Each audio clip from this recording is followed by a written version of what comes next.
pour ceux qui nous regardent, qu'est-ce que tu as à leur dire? Je pense que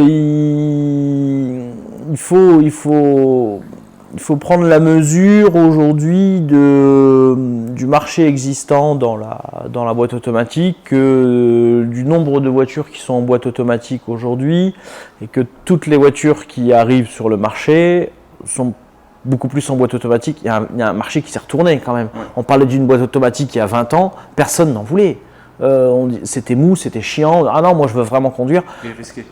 Et risqué. Aujourd'hui, c'est normal d'avoir une boîte automatique et on a plus de boîtes automatiques que de boîtes. Donc il y a quelque chose qui existe pour ça. Il faut se lancer dans ce marché-là, mais se faire surtout bien accompagner. Et Abdel et pas croire que juste en investissant dans une machine, ça va être.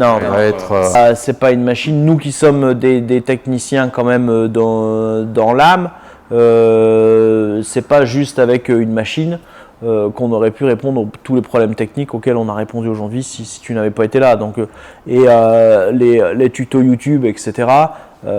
C'est bien pour faire de la bricole dans son garage, mais pas pour être professionnel et répondre à une vraie réparation, quoi. Voilà, on va pas se mentir.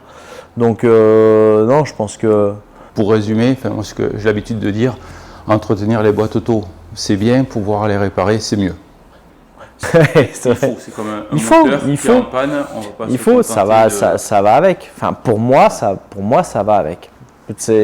Pour moi, ce n'est pas dissociable. Ouais. C'est comme si je dis à mon mécanicien il me fait la vidange et puis je lui demande de changer ma courroie, il va me dire bah non.